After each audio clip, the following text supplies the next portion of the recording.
تو ہم سے بھی آگے نکل گئے. تم کہتے تھے ہم سے کوئی کرامت نہیں ہوتی, تم کہتے تھے ہم کوئی ولی نہیں, تم تو بہت اعلیٰ ولی ہو. ہم لوگ دعا مانگتے تو 3 سالن 3 روٹی آتی ہیں, تم نے دعا مانگی تو 6 سالن 6 روٹی اترے. مولانا تحسین جیلانی صاحب کے بیانات سننے کے لیے تحسین جیلانی آفیشیل کو سبسکرائب کریں. حضرت امام جعفر صادق فرماتے ہیں میں نے خواب دیکھا, اور خواب میں کیا دیکھتا ہوں کہ ہمارے گھر کے سارے لوگ ایک جگہ پر بیٹھے ہوئے ہیں, تو حضور پاک صلی اللہ تعالیٰ علیہ وسلم بھی تشریف فرما ہے. ہم تھوڑا آگے بڑھے تو ہم نے کیا دیکھا کہ حضور پاک صلی اللہ تعالیٰ علیہ وسلم کی بائیں ران پر ایک پھول جیسا شہزادہ بیٹھا ہوا ہے, اور دائیں ران پر ایک پھول جیسا شہزادہ بیٹھا ہوا ہے. تو کہتے ہیں میں نے پوچھا یا رسول اللہ صلی اللہ علیہ وسلم, یہ آپ کی دونوں رانوں پر, دونوں جانگوں پر یہ کون پھول جیسے شہزادے ہیں؟ تو حضور پاک صلی اللہ تعالیٰ علیہ وسلم فرماتے ہیں کہ جعفر, یہ جو بائیں ران پر شہزادہ بیٹھا ہے, جب یہ پیدا ہوگا تو دنیا اسی کو صابر کلیری کے نام سے جانے گی, دنیا اسی کو صابر کلیری کے نام سے جانے گی. اور کہا جو دائیں ران پر, دائیں جانگ پر جو بچہ بیٹھا ہوا ہے, جب یہ دنیا میں پیدا ہوگا تو دنیا اسی کو عبد القادر جیلانی کے نام سے جانے گی. یہ حضور غوث پاک رضی اللہ تعالیٰ عنہ کی شان ہے. حضور غوث پاک رضی اللہ تعالیٰ عنہ تو آپ کے ہاں کھانا پکانے والا اور کھانا کھلانے والا بھی ہے, اس کی بھی بڑی شان ہے, اس کا بھی بڑا مرتبہ ہے. تو ایک شخص تھا جو حضور غوث پاک کے مہمانوں کو کھانا کھلایا کرتا تھا, تو اس کو یہی لگتا تھا کہ یار میں اتنے سالوں سے یہاں کھانا کھلاتا ہوں تو مجھ سے کوئی کرامت تو ہوئی نہیں, مجھ سے کوئی کرامت نہیں ہوئی ہے. تو سوچ رہا تھا, تو ایک دن حضور غوث پاک کے ہاں 2 ولی آئے, اس نے ان دونوں کو کھانا کھلایا. حضور غوث پاک رضی اللہ تعالیٰ عنہ سے ان دونوں نے ملاقات کی. ملاقات کرنے کے بعد وہ جانے لگے تو اس نے دامن پکڑ لیا, کہنے لگا آپ دونوں اللہ کے ولی ہیں, آپ مجھے اپنے ساتھ رکھ لو. وہ دونوں کہنے لگے دیکھو ہمارے ساتھ رہنے کے بھی کچھ رول, کچھ قاعدے ہیں. کہا کیا ہے؟ کہا دیکھو ہم زیادہ بھوک لگنے پر کھاتے ہیں اور دن میں ایک ہی بار کھانا کھاتے ہیں, اور ہمارے پاس کوئی کھانے کا سادھن نہیں ہے, کوئی کھانے کا سامان نہیں ہے. جب ہمیں بھوک لگتی ہے تو ہم ایک بار اللہ رب العزت کی بارگاہ میں دعا کرتے ہیں, آسمان سے کھانا اتر جاتا ہے. اس نے کہا ٹھیک ہے, چل دیا ساتھ میں. یہ دونوں اللہ کے ولی چلنے لگے, چلتے رہے. جب کافی چل گئے تو اس کو بھوک لگی. اب اس نے کہا کہ دیکھیے ہمیں تو بھوک لگ رہی ہے, ہمیں کھانے کی ضرورت ہے. تو اس میں سے ایک ولی نے اللہ کی بارگاہ میں دعا کی تو آسمان سے 3 سالن اور 3 روٹی اتر آئیں. تینوں لوگوں نے وہ 3 سالن اور 3 روٹیوں سے وہ اپنا پیٹ بھر لیا, گزارا کر لیا اور چلنے لگے. پھر چلتے رہے, جب کافی دور گزر گیا, کافی دور چلے گئے, پھر اسے بھوک لگی. پھر اس نے کہا کہ مجھے بھوک لگ رہی ہے. دوسرے والا جو اللہ کا ولی تھا اس نے اللہ کی بارگاہ میں دعا کی, آسمان سے وہی 3 سالن 3 روٹی اتر آئے.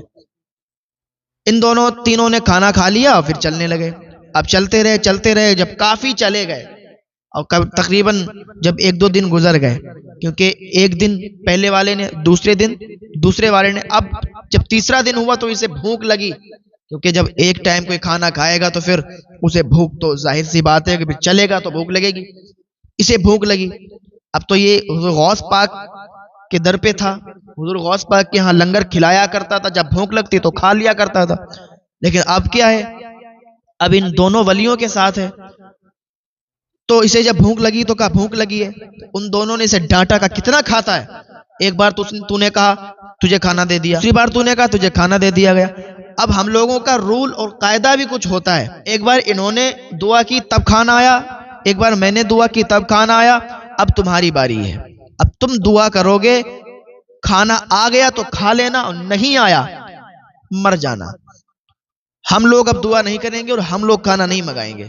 اب اس نے کہا یار یہ کیا معاملہ ہے.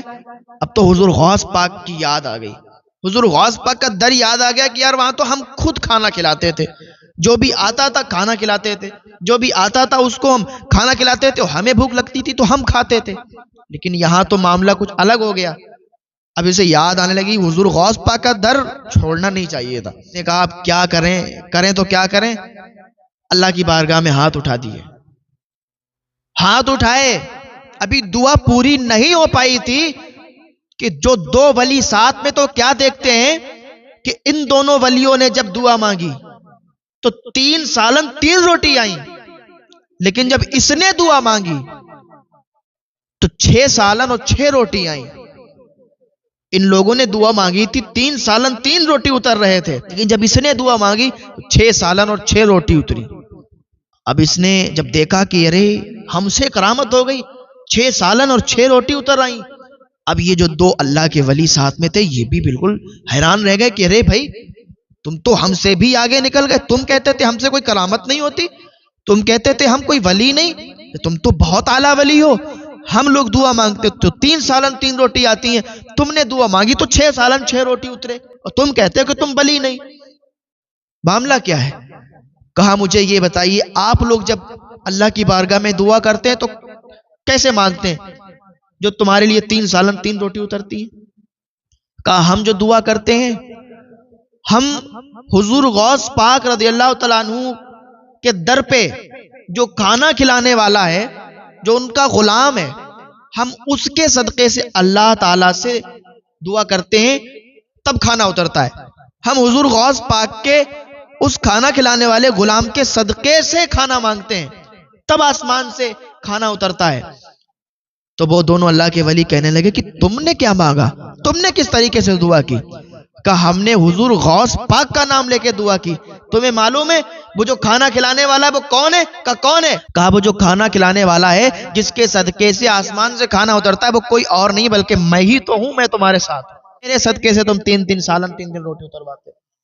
اور جب میں نے دعا مانگی تو حضور غوث پاک کا نام لیا، حضور غوث پاک کے صدقے سے مانگی.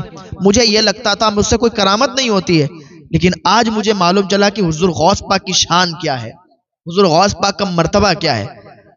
تو یہ شان ہے حضور غوث پاک کے غلاموں کی. حضور غوث پاک کے ہاں کام کرنے والے، دوسروں کو لنگر کھلانے والوں کی یہ شان ہے، تو پھر حضور غوث پاک کی شان کا عالم کیا ہوگا؟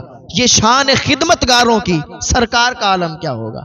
مولانا تحسین جیلانی صاحب کے بیانات سننے کے لیے تحسین جیلانی آفیشیل کو سبسکرائب کریں.